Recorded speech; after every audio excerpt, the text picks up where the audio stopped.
SSC 27 এবং 28 এই দুইটা ভাইয়ারা এই দুইটা এমসিকিউ খুবই ইম্পর্টেন্ট। তো যে কোনো পরীক্ষায় তারপর বোর্ডে এই ধরনের ছোট দুইটা এমসিকিউ আসে, ঠিক আছে? এই দুটো এমসিকিউ আসে অনেক ইম্পর্টেন্ট। এখন আমরা দেখি দুটো এমসিকিউ কি। এমসিকিউ দেখো, কোনটি সমকোণী ত্রিভুজের কোণগুলোর অনুপাত? এই যে চারটা অপশন দেওয়া আছে, চারটা অপশনের মধ্যে বলছে সমকোণী ত্রিভুজের কোণগুলোর অনুপাত বলছে তোমার, কোণগুলোর অনুপাত। আর দ্বিতীয়টা দেখো, তিনটি বাহুর দৈর্ঘ্য দেওয়া আছে, এখন বলছে যে কোন ক্ষেত্রে সমকোণী ত্রিভুজ আঁকা সম্ভব হবে। দুটোই সেম কোশ্চেন, ঠিক আছে? দুইটারই সেম কোশ্চেন, কিন্তু একটা হচ্ছে আমাদের বলছে কোণগুলোর অনুপাত দেখাইতে, আরেকটাতে আমাদের বলছে বাহুর দৈর্ঘ্যের মাধ্যমে সমকোণী ত্রিভুজটা, ঠিক আছে? একই কোশ্চেন। এখন এই দুটার অ্যান্সার কি হবে আমরা দেখব। এখন দেখো, যদি সমকোণী ত্রিভুজের ক্ষেত্রে বলে থাকে, তাহলে দেখো যদি এখানে বলা আছে কোণগুলোর ক্ষেত্রে অনুপাতটা কত হবে, কোণগুলোর ক্ষেত্রে যদি বলে থাকে, সুন্দর একটা শর্টকাট আছে, জাস্ট এই শর্টকাটটা মনে রাখবা। ছোট দুটি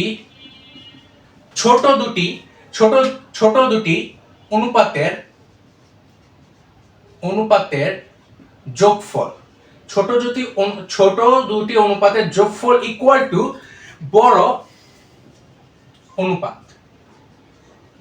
কি বলছি ভাইরা, বুঝছো?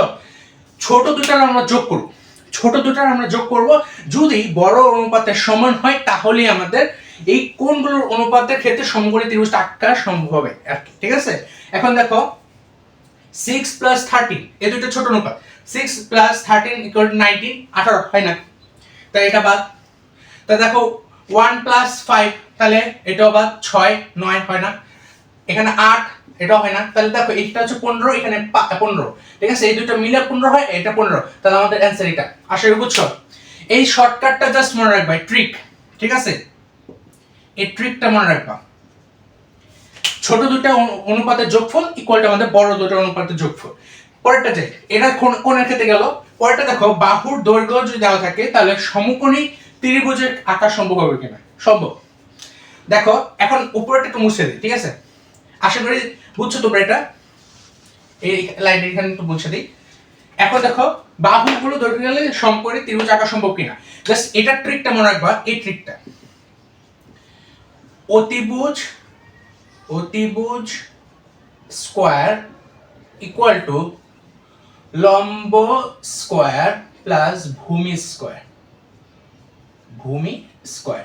ভাইরা এখানে কি বলছি, এখানে তো পিথাগোরাসের উপপাদ্য বসছে, অতিভুজ স্কয়ার ইকুয়াল টু লম্ব স্কয়ার প্লাস ভূমি স্কয়ার।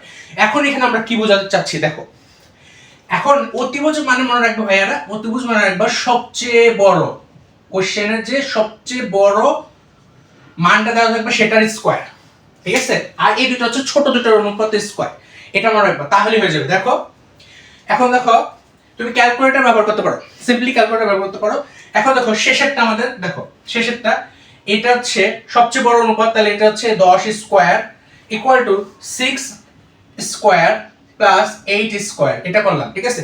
এখন এটা দেখো, তাহলে এটা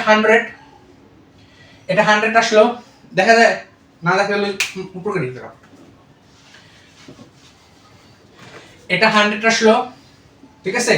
6 স্কয়ার হচ্ছে 36 প্লাস 8 স্কয়ার হচ্ছে 64, তাহলে আমার এটা মিলেও আসছে 100। তো দেখো 100 মানে হচ্ছে আমাদের মিলছে, যেহেতু মিলছে তাহলে বাহুর দৈর্ঘ্য যদি দেওয়া থাকে সমকোণী ত্রিভুজে আঁকা সম্ভব হবে কি, এই শেষেরটার দ্বারা আঁকা সম্ভব হবে। আশা করি বুঝছো।